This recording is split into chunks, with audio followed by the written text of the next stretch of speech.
This one rule change could change the National Flood Insurance Program forever. For more than 55 years, they've done things a certain way, and it's completely changing. And today, we're going to show you exactly what's changing.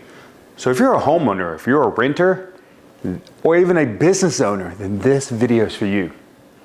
So let's get started.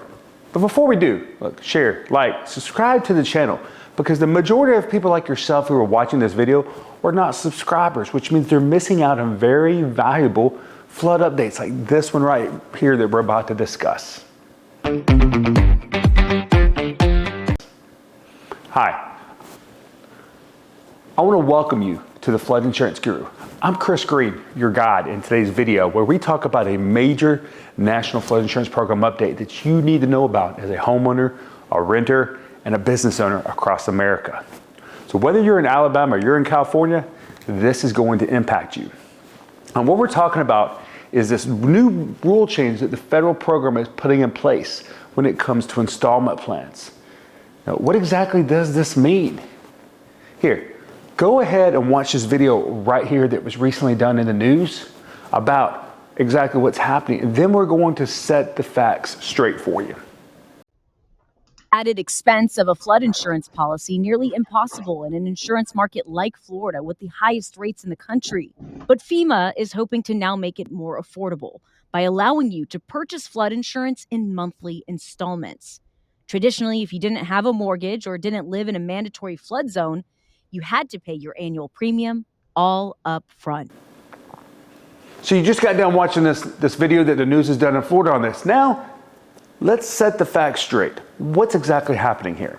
First of all, what is an installment plan? Remember, this is historically the National Flood Insurance Program has required all payments to be paid up front.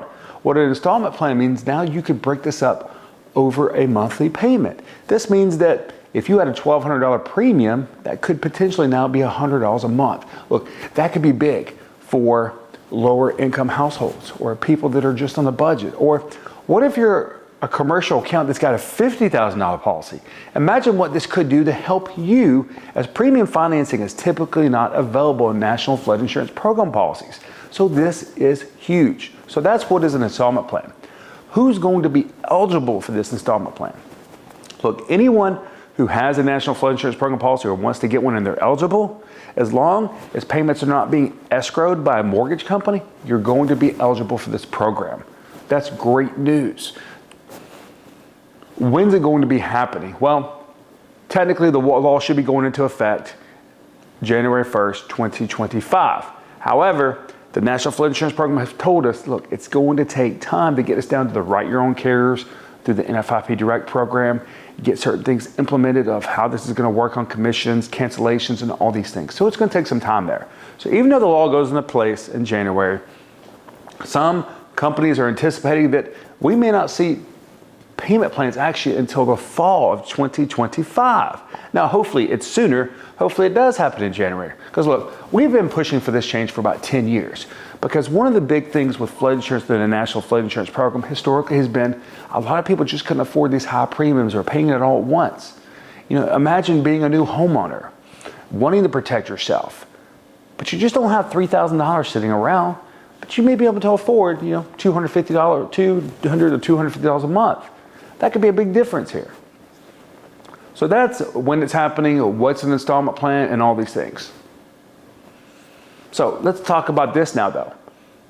As you go through this, though, remember, it's not going to be for people who it's being paid through a mortgage company. Now let's talk about different flood zones here. Whether you're in flood zone X, you're in AE, you're in A, or maybe you're down in Florida on the coast and you're in V and you don't have a mortgage, the great news is now you could potentially set up an installment plan. This means that we haven't been told this, but technically you could potentially just take out flood insurance for hurricane season. Once again, we're still waiting for the National Flood Insurance Program to verify how some things are going to work. But if you do this installment plan, what are going to be the additional fees?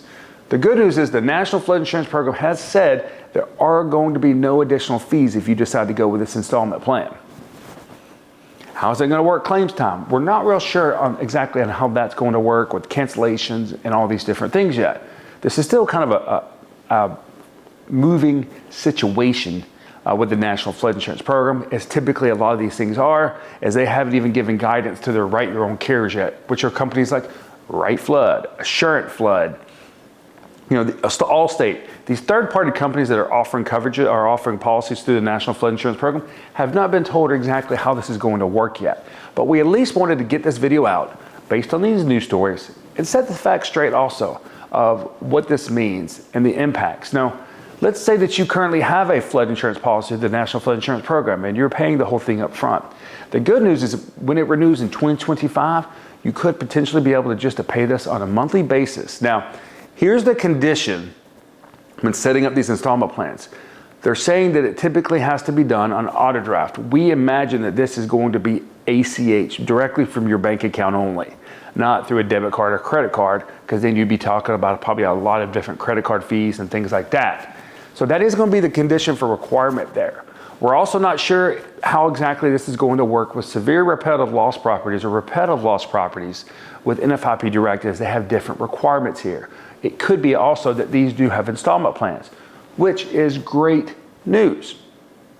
But do remember, if you're taking out a mortgage and flood insurance is going to be required, they're still going to be required to pay this whole thing up front at closing because of the way it's escrowed.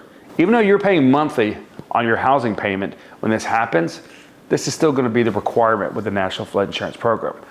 So we wanted to go ahead and get these facts out for you. Remember, we're here to help you. So in the description down below, if you're wanting to know what your flood zone is, what your flood risk score is, you can find that down below in this video.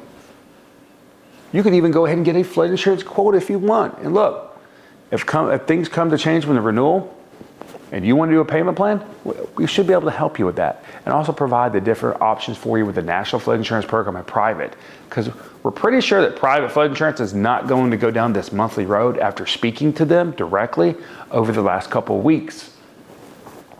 I'm Chris, the Flood Insurance Guru, and I want to say thank you for tuning in today's video on this major change by the National Flood Insurance Program.